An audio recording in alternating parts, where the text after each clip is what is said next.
So I gotta ask you first, like, how I feel to wear the Lecoq Sportif playing these suits? Like, how does it feel to get in wardrobe for Raising Kanan and be a part of like that whole stars group? Like the whole Power Book has a great wardrobe department, but you rocking Man, some nice suits. it's a blessing, brother. It's a blessing. We are dripped down, draped out. We got it. We have one of the best costume designers of all time on our show. So, we've been blessed. We've been blessed. I love it, bro. It helps you. It helps the character. It services the character. Great, looks great on camera. It does terrible for my personal life because women expect me to come out looking like that, and as you can see, I don't. So there's that. I know you did Southpaw with 50 Cent, but I mean, I know you was a filmmaker since you was a teenager. Like, where Mm. did the connection to 50 and all this start? Did it start for Southpaw? Did he check out your short? Like, how did that? Oh no, 50 is completely unaware of everything going around him while also being completely aware of it. It's such a weird thing. So like he didn't know about my like creative side with the filmmaking and stuff, but he was always aware of like my film acting career. And and then people tell him things and he remembers it and then he calls back. It's really an interesting capability he got. But the funny thing about Fifth is that he's entrepreneurial as well, enterprising. So when he did become aware of my like independent filmmaking background, he was even that much more, receptive to me. And we ended up trying to work and do things together because he actually, people don't understand that he went and started this whole thing on his own, essentially. Not to discount stars with the TV show, but filmmaking as a process, filmmaking as a love, filmmaking as a thing. He went and sucked for like 5 years, I think, doing those movies and like self-produced them or co-fund them with them in Furla just so he could be on set. He was like, "Oh, y'all not gonna put me in movies. Y'all not gonna give me the opportunity. Well, then I'm gonna go do it myself." And that's essentially what I did. And that's why I think there's a mutual respect there with filmmaking. I gotta ask you about a little about the content of that first film because right now I don't know if you're aware of what's going on between the bloggers, but there's like this American Cholo and treating Mm, the sheet and they're beefing on this black and brown. I know that's what your very well. first film dealt with.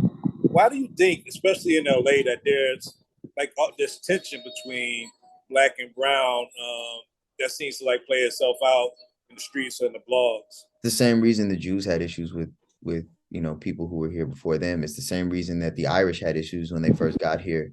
The issues are limited resource, right? And whoever is the last to get here.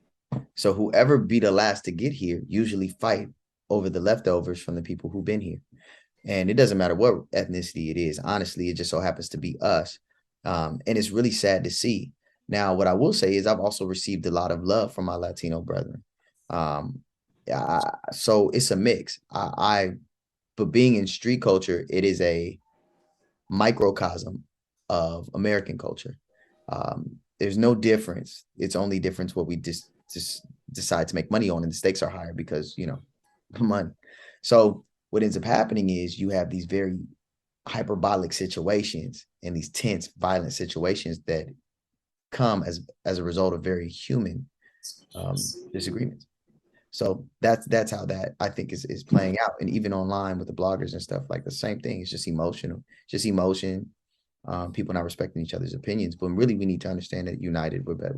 We're just stronger. We ain't at war no more. I know who Warrell is. I know what he did. And I know what we did.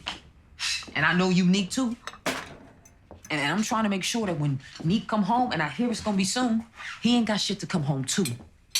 No people, no product, no possibilities. And having Neek's right hand down with us, I mean, that shit could be useful. Marvin got Baisley, you got the 40s. And assuming Warrell gets down, he gonna have to answer to you over there. Marvin's doing good work at Baisley. Give him the 40s too. So you turning down work now? Why everything that you gotta be a struggle, dude? Why do I always have to be angry? I'm giving you a spot to fuck with, real money in your pocket, and you still complaining. I ain't complaining. Is he complaining, Marvin? Bitching more like it. You're running the 40s, Lou, and that's how it's gonna go. And I know, like, you grew up in South Central. Yeah. You got famous Uncle Tuki Williams, and is that part of the way that you relate to Lulu? Is there any part of Lulu that's you? That's Malcolm? Any bit of Lulu, or is No, it I feel totally? like Lulu a buster, bro. Honestly, like he kind of a buster. Like it's like he be get marked out. Like I mean, he a killer, you know. But I know killers who ain't got no heart. So, and I'm not saying that Lulu doesn't got heart, but he's too sensitive. Like bro, is too like he's too easily amenable. Like I don't like that. Like bro, if you doing this, you doing it, and if you not, you not. And I support both choices, but just pick one. Um, Lulu to me often is, although he's very saucy and very regimented, we caught him in a place where he's not very decisive. And that's the part where me and him, we not aligned on that. So yeah, nah, street like nah, you gotta get you killed. So Well, I hope I get to see you New Jack City too. I oh hope I get yeah. to see you another season of this. I hope we get to see you directing some more as well as acting, man. So keep doing your thing. We'll keep on cheering you on, and thank you for the time. Thank you, brother. I hope to see me doing that stuff too.